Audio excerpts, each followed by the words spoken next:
ବର୍ତ୍ତମାନ କେନ୍ଦ୍ର ସରକାରଙ୍କ ତରଫରୁ ଚାଷୀ ଭାଇମାନଙ୍କ ପାଇଁ ଆଉ ଗୋଟିଏ ନୂଆ ଯୋଜନା ଲଞ୍ଚ କରାଯାଇଛି। ଯେଉଁ ଯୋଜନା ମାଧ୍ୟମରେ ଚାଷୀମାନଙ୍କୁ ଟଙ୍କା ମିଳିବ, ତା ସହିତ ଚାଷୀମାନଙ୍କର ଆୟ ଦ୍ୱିଗୁଣ ହେବ ବୋଲି ଜଣାପଡ଼ିଛି। ତେବେ କେଉଁ ଯୋଜନା ମାଧ୍ୟମରେ ଚାଷୀମାନେ ଟଙ୍କା ପାଇପାରିବେ, ତା ସହିତ ଚାଷୀମାନଙ୍କର ଆୟ ଦ୍ୱିଗୁଣ ହେବ, ଏହି ଭିଡ଼ିଓ ମାଧ୍ୟମରେ ଆପଣମାନେ ପୁରା ଡିଟେଲ୍ ଜାଣିପାରିବେ। ସେଥିପାଇଁ ଭିଡ଼ିଓଟିକୁ ଶେଷ ପର୍ଯ୍ୟନ୍ତ ଦେଖନ୍ତୁ। ତା ପୂର୍ବରୁ ଭିଡ଼ିଓକୁ ଗୋଟେ ଲାଇକ୍ କରିଦିଅନ୍ତୁ ଏବଂ ଯେଉଁମାନେ ମୋ ଚ୍ୟାନେଲକୁ ନୂଆ ଆସିଥିବେ, ଚ୍ୟାନେଲକୁ ସବସ୍କ୍ରାଇବ୍ କରି ପାଖରେ ଥିବା ବେଲ୍ ଆଇକନ୍କୁ କ୍ଲିକ୍ କରିକି ଅଲ୍ ନୋଟିଫିକେସନ୍ ଅନ୍ କରିଦିଅନ୍ତୁ। ଆପଣମାନେ ସମସ୍ତେ ଜାଣିଛନ୍ତି ଯେ ଚାଷୀମାନଙ୍କୁ ସାହାଯ୍ୟ କରିବା ପାଇଁ ସରକାରଙ୍କ ତରଫରୁ ଅନେକ ଗୁଡ଼ିଏ ଯୋଜନା କରାଯାଇଛି। ଏହି ଯୋଜନାଗୁଡ଼ିକ ମାଧ୍ୟମରେ ଚାଷୀମାନଙ୍କୁ ଆର୍ଥିକ ଦୃଷ୍ଟିରୁ ମଜବୁତ କରାଯାଉଛି। ଏଥର କିନ୍ତୁ ସରକାରଙ୍କ ତରଫରୁ ଆଉ ଗୋଟିଏ ନୂଆ ଯୋଜନା ଆରମ୍ଭ କରାଯାଇଛି। ଯେଉଁ ଯୋଜନାର ନାଁ ହେଉଛି ପିଏମ୍ କୁସୁମ ଯୋଜନା। ଏହି ଯୋଜନା ଅଧୀନରେ କୃଷକମାନଙ୍କୁ ସବସିଡି ଦିଆଯାଉଛି, ଯାହା ମାଧ୍ୟମରେ ସେମାନଙ୍କର ଆୟ ଦ୍ୱିଗୁଣ ହୋଇପାରିବ। ତେବେ ଏହି ପ୍ରଧାନମନ୍ତ୍ରୀ କୁସୁମ ଯୋଜନା ଅଧୀନରେ କୃଷକମାନେ କେନ୍ଦ୍ର ଓ ରାଜ୍ୟ ସରକାରଙ୍କଠାରୁ ସବସିଡି ପାଉଛନ୍ତି। ରାଜ୍ୟ ଅନୁଯାୟୀ ସବସିଡି ପରିମାଣ ଭିନ୍ନ ଭିନ୍ନ ହୋଇପାରେ। ଏହି ଯୋଜନା ସାହାଯ୍ୟରେ କୃଷକମାନେ ସୋଲାର ପମ୍ପ ଲଗାଇକି ନିଜ ଜମିରେ ଚାଷ ମଧ୍ୟ କରିପାରିବେ। ଏହି କୁସୁମ ଯୋଜନାର ଉଦ୍ଦେଶ୍ୟ କ'ଣ ରହିଛି ଦେଖନ୍ତୁ। ବିଦ୍ୟୁତ୍ କିମ୍ବା ତେଲ ଯୋଗୁଁ ଚାଷୀମାନଙ୍କର ଖର୍ଚ୍ଚ ଦ୍ୱିଗୁଣ ହୋଇଯାଉଛି।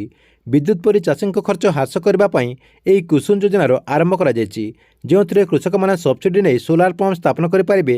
ଏହା ମଧ୍ୟରେ ବିଦ୍ୟୁତ୍ ଉତ୍ପାଦନ ମଧ୍ୟ କରିପାରିବେ ଏବଂ ବିଦ୍ୟୁତ୍ ସହିତ ଜଳସେଚନ ମଧ୍ୟ ସୁବିଧା ପାଇପାରିବେ। ଏହି ଯୋଜନା ମାଧ୍ୟମରେ ଆପଣମାନେ କ'ଣ ସବୁ ସାହାଯ୍ୟ ପାଇପାରିବେ ଦେଖନ୍ତୁ। ସୂଚନା ଅନୁଯାୟୀ ଆପଣମାନଙ୍କୁ ମୁଁ କହିଦେଉଛି, ପିଏମ୍ କୁସୁମ ସ୍କିମ୍ ମାଧ୍ୟମରେ କୃଷକମାନେ ସୋଲାର ପମ୍ପର ସ୍ଥାପନ କରିପାରିବେ, ତା ସହିତ ସବସିଡି ମଧ୍ୟ ପାଇପାରିବେ। ସେମାନଙ୍କର 4 ରୁ 5 ଏକର ଜମି ଥିବା ଉଚିତ।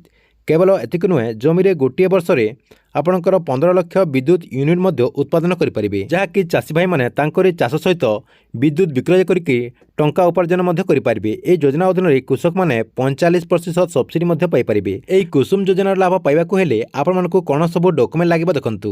ଏହି ଯୋଜନାର ଲାଭ ପାଇବାକୁ ହେଲେ ଆପଣଙ୍କର ଆଧାର କାର୍ଡ଼ ଲାଗିବ, ରେସନ କାର୍ଡ଼, ବ୍ୟାଙ୍କ ପାସବୁକ୍, ଆଧାର ସହିତ ସମ୍ପୃକ୍ତ ଆପଣଙ୍କର ମୋବାଇଲ ନମ୍ବର ଲାଗିବ, ତା ସହିତ ଜମିର ଡକୁମେଣ୍ଟ ଲାଗିବ, ଆପଣଙ୍କର ପାସପୋର୍ଟ ସାଇଜ୍ ଫଟୋ ଲାଗିବ। ଏହିସବୁ ଡକୁମେଣ୍ଟ ଆପଣ ନେଇକି ଆବେଦନ କରିପାରିବେ। ଏହି ଯୋଜନା ପାଇଁ ଆପଣମାନେ କେମିତି ଆବେଦନ କରିପାରିବେ ଦେଖନ୍ତୁ। ଏହି ଯୋଜନାର ଲାଭ ପାଇବାକୁ ହେଲେ ଆପଣଙ୍କୁ ଆପଣଙ୍କର ଯେଉଁ କୃଷକ ପୋର୍ଟାଲ ରହିଛି, କୃଷକ ପୋର୍ଟାଲରେ ଆପଣମାନେ ଆବେଦନ କରିପାରିବେ। ଏହା ସହିତ ଶକ୍ତି ମନ୍ତ୍ରାଳୟର ଯେଉଁ ଗଭର୍ଣ୍ଣମେଣ୍ଟ ୱେବସାଇଟ୍ ରହିଛି, ସେହି ୱେବସାଇଟ୍ ମାଧ୍ୟମରେ ଆପଣମାନେ ଆବେଦନ କରିପାରିବେ। ଯଦି ଆପଣମାନେ କିଛି ଅଧିକା ଜାଣିବା ପାଇଁ ଚାହୁଁଛନ୍ତି, ତାହେଲେ ଏହାର ଯେଉଁ ଟୋଲ୍ ଫ୍ରି ନମ୍ବର ରହିଛି, ସେହି ଟୋଲ୍ ଫ୍ରି ନମ୍ବରରେ ଆପଣ କଲ୍ କରିକି ମଧ୍ୟ ଆପଣମାନେ ଜାଣିପାରିବେ। ଏହାର ଟୋଲ୍ ଫ୍ରି ନମ୍ବର ହେଉଛି ଆପଣଙ୍କର 1800 180 3333 କୁ ଆପଣମାନେ କଲ୍ କରିକି ଜାଣିପାରିବେ।